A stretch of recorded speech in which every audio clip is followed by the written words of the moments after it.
구하라 이랬더니 그 배우요 이러더라고요. 그래서 아니 구하라가 아니고 구하랍니다, 여러분. 예, 오해 마시고.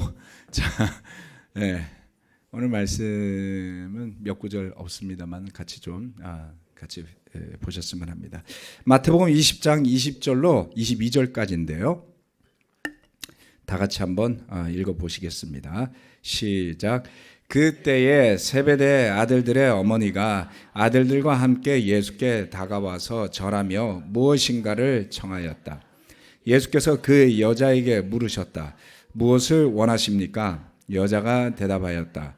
나의 이 두 아들을 선생님의 나라에서 하나는 선생님의 오른쪽에 하나는 선생님의 왼쪽에 앉게 해 주십시오. 예수께서 대답하셨다. 너희는 너희가 구하는 것이 무엇인지도 모르고 있다. 내가 마시려는 잔을 너희가 마실 수 있겠느냐? 그들이 대답하였다. 마실 수 있습니다. 아멘. 저희 시스템실 요 앞에 그 모니터 스피커 조금 좀 줄여주실래요? 소리가 막 왕왕 울리는 것 같아요. 여러분은 괜찮게 들리세요? 예, 조금 울리죠. 네. 조금 줄여주시고, 예, 이 베이스 톤도 조금 빼주세요. 너무 베이스가 좀 큰 것 같아요. 네, 가뜩이나 목소리가 좀 그런데.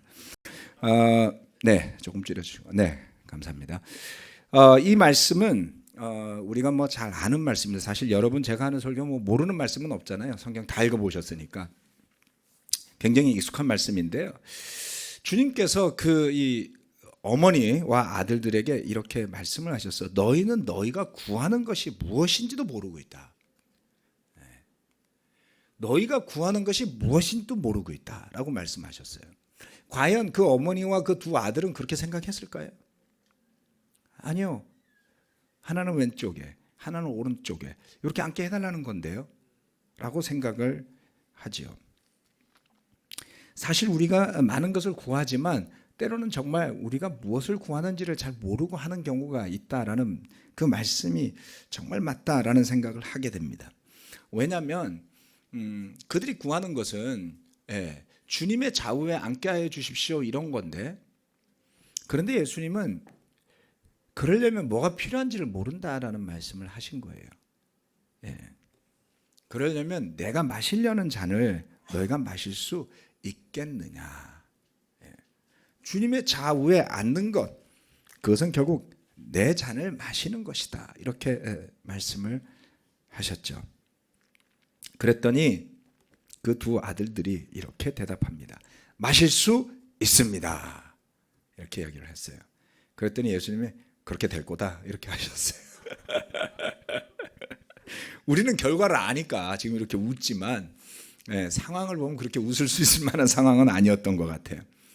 하지만 그들이 알았던 건 뭐였냐면 이런 거였어요. 주님의 좌우에 앉는 게 되게 영광스러워 보였어요. 그렇죠? 네. 그래서 오늘 설교의 포인트는 이렇습니다. 첫 번째, 주님의 좌우에 앉게 해 주십시오. 자, 조금 전에 읽었던 본문의 말씀드립니다.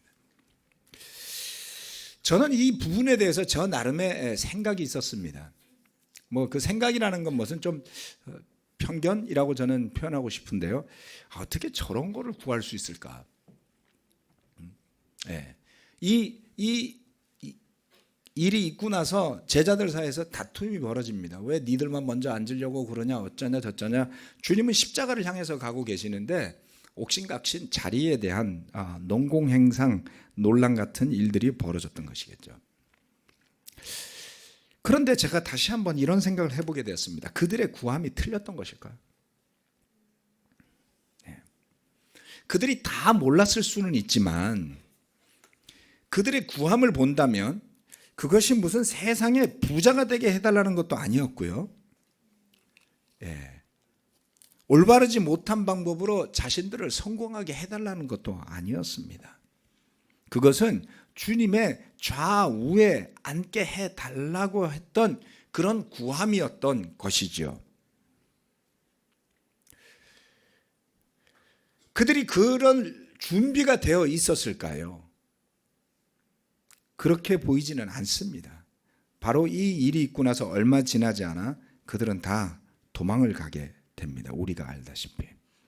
그런데 이렇게 한번 생각해 보게 됐습니다. 다 준비되지 않아도 또는 모든 것을 알지 못해도 어떻게 보면 나름 자기가 멋있는 사람이 되고 싶은 그러한 겉멋이 들어있다 할지라도 아주 호기롭게 주님의 좌우에 앉게 해달라고 우리도 구해보면 어떨까라는 것입니다.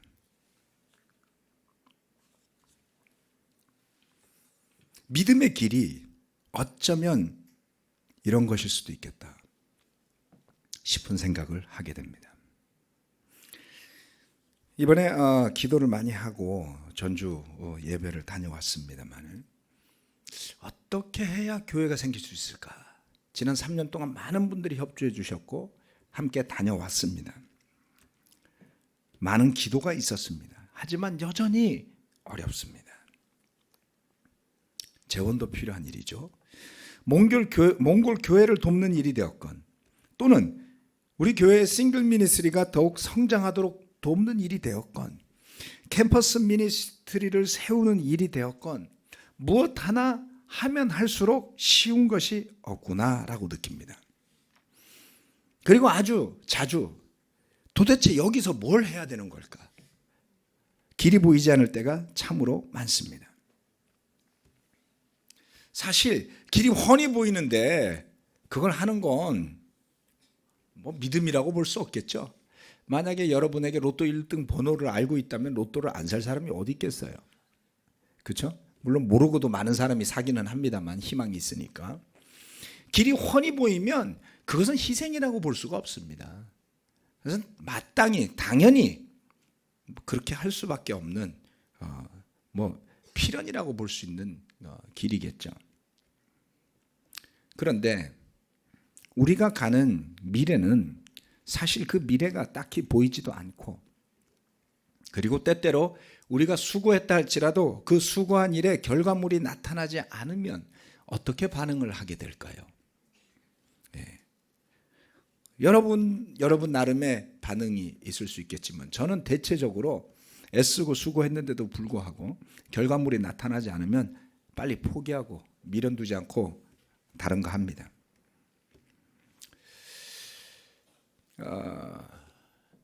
그런데 믿음의 길은 그것과는 좀 다르지 않을까라는 생각을 해봅니다.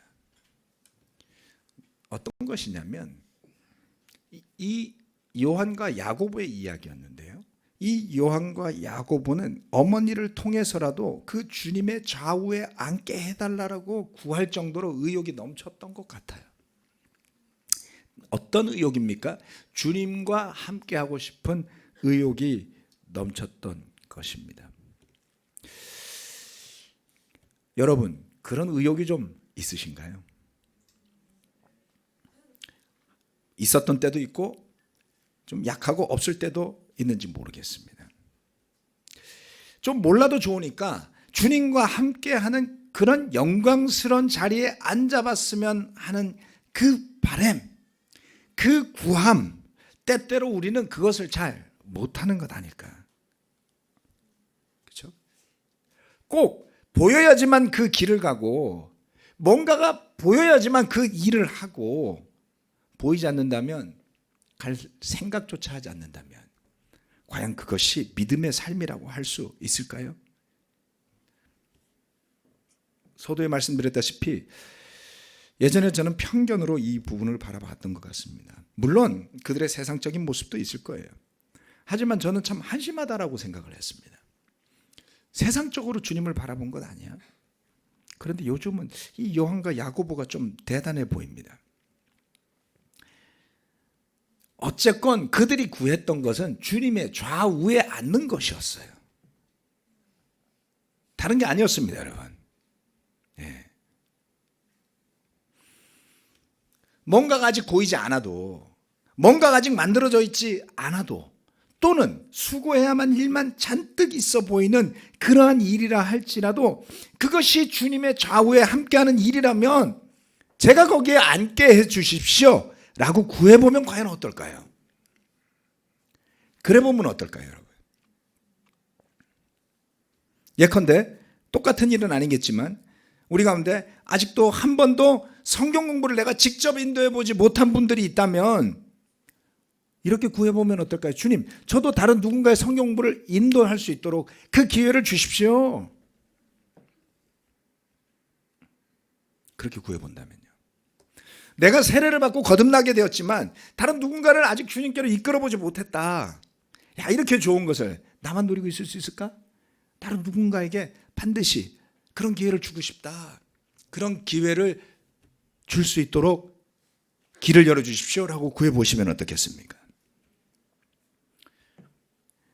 비록 지금 많은 부분에서 교회가 성숙해져 있긴 하지만 여전히 많은 필요가 있습니다. 그런 필요를 볼 때 제가 도움이 된다면 기꺼이 돕겠습니다 라는 기도는 어떨까요? 뭐라도 맡겨주십시오 라는 것은 과연 어떨까요? 여러분이 속해 있는 바이블톡 안에서 큰 역할은 아니라 할지라도 작은 역할이라 할지라도 제가 해보겠습니다.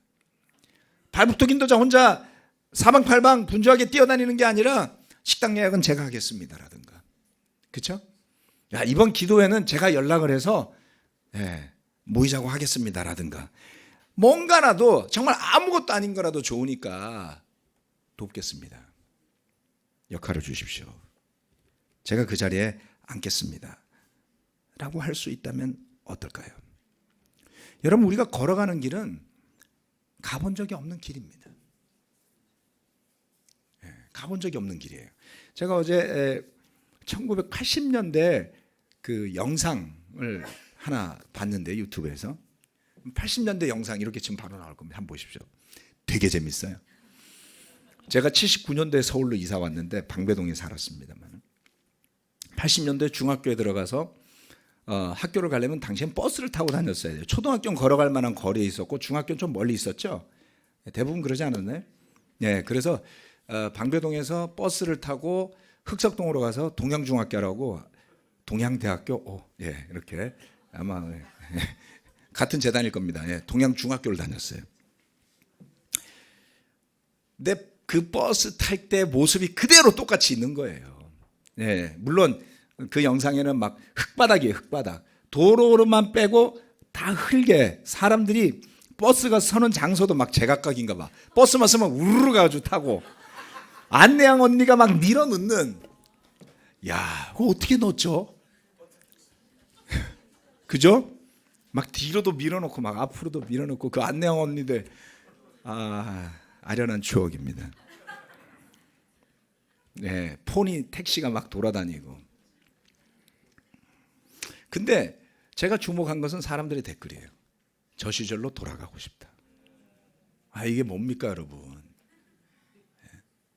그리고 또 어떤 사람은 그렇게 썼어요. 뭘 해도 돈을 벌었던 시절이다. 마음에 와닿지 않습니까?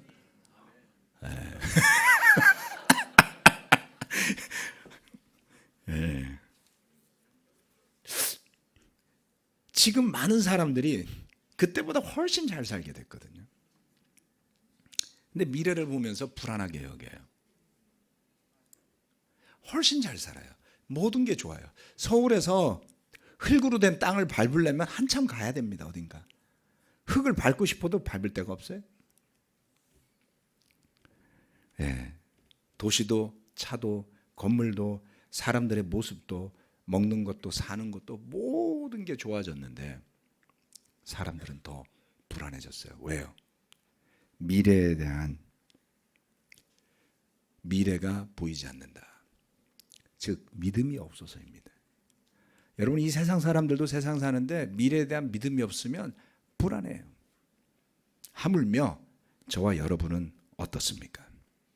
우리가 걸어가는 길은 여전히 아무것도 정해진 것이 없는 그러한 미래를 향해서 걸어가는 것입니다. 그래서 믿음이 필요한 것이고요. 그래서 구함이 필요한 것입니다. 잘 보이지 않는다 할지라도 주님과 함께 하고 싶습니다. 그 자리에 앉고 싶습니다. 이런 영적인 일을 위해 여러분 구해보시기를 권합니다. 두 번째, 주님이 마셔야 할 잔을 마시게 해주십시오. 이거 할 수 있을까요? 다음으로 구해야 할 것은 주님이 마셔야 할 잔, 주님이 가신 길을 따라갈 수 있게 해달라는 기도입니다. 주님께서 내 잔을 너희가 마실 수 있겠느냐라고 물으셨을 때 그들은 용감하게 대답합니다. 네, 마실 수 있습니다.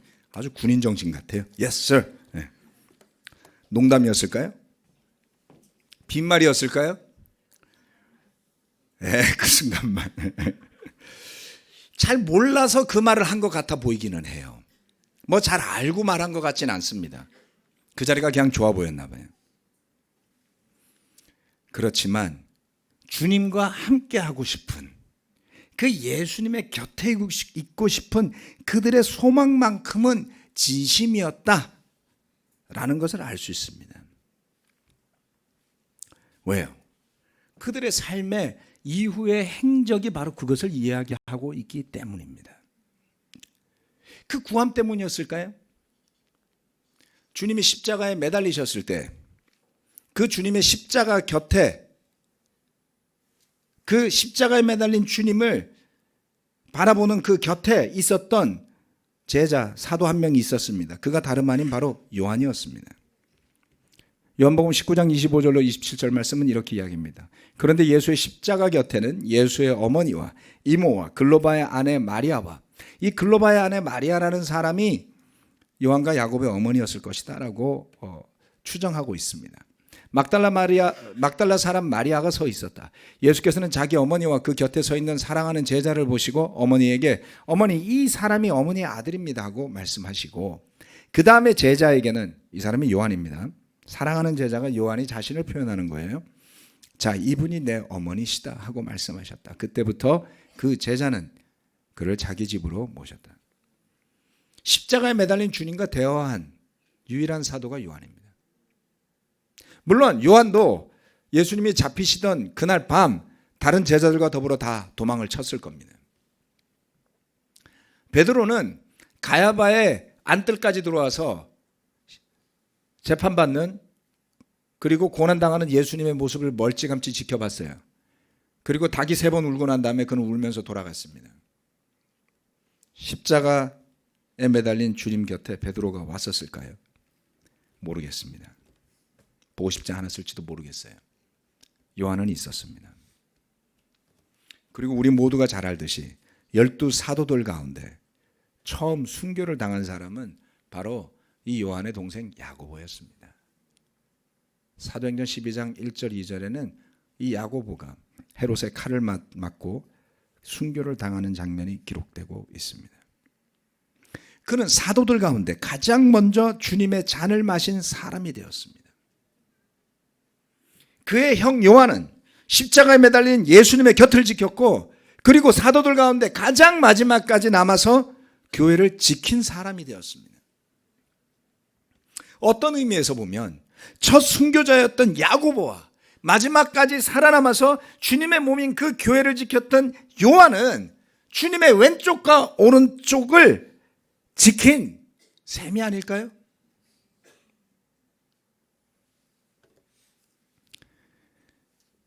그들은 결국 주님의 잔을 마시게 됩니다. 주님이 마셔야 할 잔을 마시게 해 주십시오. 마실 수 있습니다. 계시록 4장에는 이런 말씀이 있습니다. 이 계시록은 요한이 기록했죠. 노년에. 그는 이렇게 기록하고 있습니다. 나는 곧 성령에 사로잡히게 되었습니다. 하늘에 보좌가 하나 놓여 있고 그 보좌에 한 분이 앉아 계셨습니다. 거기에 앉아 계신 분은 모습이 벼곡이나 홍옥과 같았습니다. 그 보좌의 둘레에는 빛이 옷과 같이 보이는 무지개가 있었습니다. 또 그 보좌 둘레에는 보좌 24개가 있었는데 그 보좌에는 장로 24명이 흰옷을 입고 머리에는 금 면류관을 쓰고 앉아 있었습니다. 요한은 결국 보좌에 앉으신 한 분을 보게 됩니다. 그 보좌의 왼쪽과 오른쪽에 누가 앉고 싶어 했어요? 요한과 야고보였죠. 여러분이 요한이라면 이 보좌가 보일 때 그 보좌 옆자리를 제일 먼저 보지 않았을까요? 먼저 죽은 내 동생 야고보가 앉아 있는지 아닌지 궁금할 거 아니에요. 안 그러겠어요? 아니, 안 그런 것처럼 그러시네. 네. 저 같으면 그럴 것 같아요.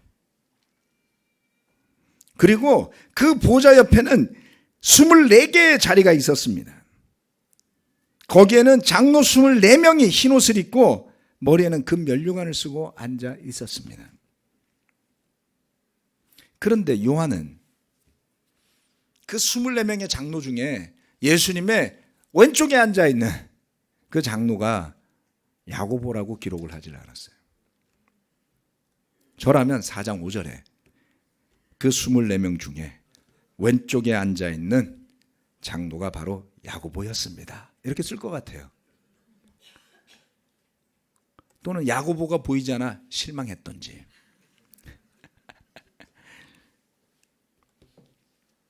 보좌도 봤고요. 보좌 옆에 앉은 사람들도 봤는데 요한은 그것을 언급하고 있지 않습니다. 정말 그것이 요한에게 중요했다라면 이 시점에서 그가 그것을 기록하지 않았을까요? 결국 주님의 좌우에 앉는다는 것은 어찌 보면 궁극적으로 주님의 잔을 마시는 것을 의미하지 않았을까 싶습니다. 시간이 지나고 나서 야고보도 요한도 그 주님의 말씀의 의미를 알게 되고 난 뒤에 그 자리는 별로 중요하지 않게 된 것 같습니다. 그들은 결국 주님의 잔을 마시는 사람이 된 것입니다. 설마 그렇게 되리라고 생각하진 않지만 정말 만약을 더해서 우리나라에서 기독교를 핍박하는 날이 온다면 우리는 지금처럼 신앙을 지킬 수 있을까요? 이 질문은 아주 오래전부터 제 스스로에게 해왔던 질문이었습니다. 저는 전쟁이 난다면 총을 들고 나라를 지키기 위해 목숨을 바치고 나갈 준비는 늘 되어 있었습니다. 그런데 기독교인으로서 누군가가 나를 핍박하며 죽이려고 한다면 기꺼이 목숨을 버리겠다. 이건 굉장히 수동적으로 보이고 못할 것 같았어요. 자신 있게 네, 목숨까지 내놓겠습니다. 이 말을 못하겠더라고요. 싸우다가 죽으면 억울하진 않은데 그냥 가만히 핍박당해서 죽으면 너무 무기력하고 힘도 없어 보이고 그렇게 죽을 수 있을 것 같지 않았어요. 굉장히 세상적이죠. 준비가 되지 않았거나 닥쳐봐야 알겠습니다 라는 것이 저의 대답이었습니다. 근데 최근 이게 좀 멀어 보이는 질문이었는데요. 이게 조금 더 피부에 와 닿은 것은 바로 얼마 전 중국에서 온 제자들의 그 핍박에 대한 이야기를 들으면서였습니다. 그런 것이 나와는 관계없는 걸로 생각을 했는데 바로 이웃한 나라가 그것도 정말 거대한 땅덩어리를 가지고 있는 나라가 조직적으로 기독교를 핍박하고 있고 우리나라도 어떻게 잘못하다가 그렇게 되지 말라는 법이 있을까? 네, 세상이 늘 좋아지는 것은 아니죠. 네, 세상이 늘 좋아지는 것은 아닙니다. 유럽이 엄청나게 인문학이 발달하고 철학이 발달하고 종교가 발달하고 나중에는 문명도 발달하고 경제도 발달을 최고적으로 했던 게 1900년대 초반이었어요. 그런 가운데 사람들이 했던 일은 더 많은 탐욕을 위해 전쟁을 저지르는 거였고요.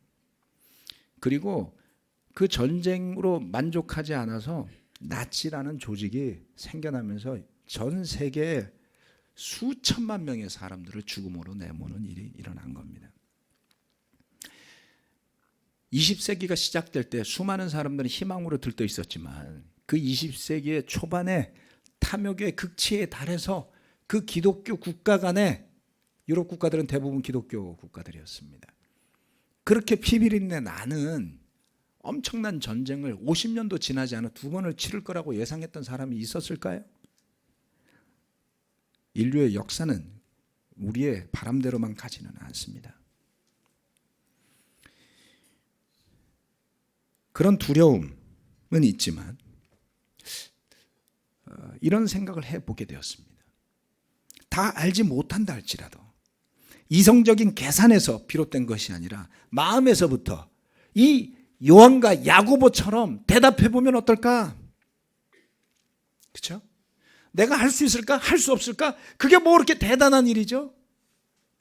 정말 주님을 사랑한다면 나 또한 그 주님의 옆에 앉고 싶습니다. 이런 바람이 있어야 되는 것 아닐까요?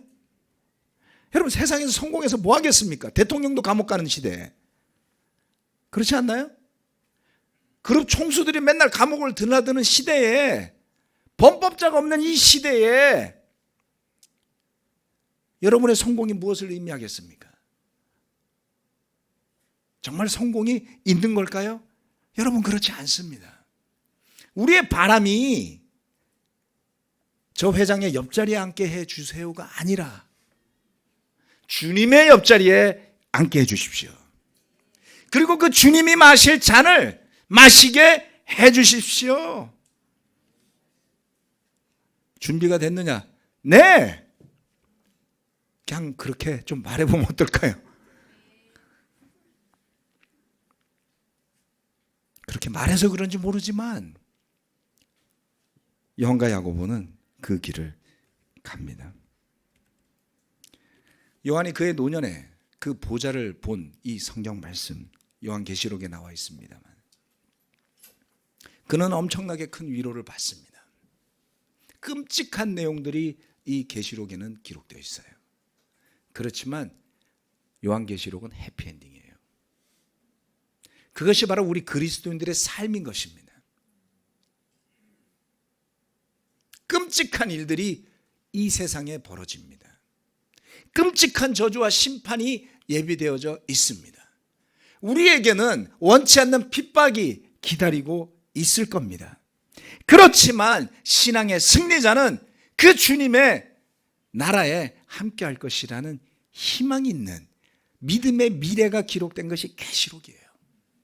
그래서 여러분, 우리도 두렵지만 싹 잊어버리고 주님이 마셔야 할 잔을 마시게 해 주십시오. 할 수 있습니다. 이렇게 말하십시오.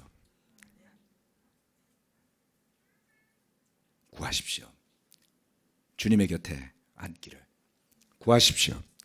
그 주님의 잔을 마시게 되기를. 말씀 마치겠습니다. 아멘.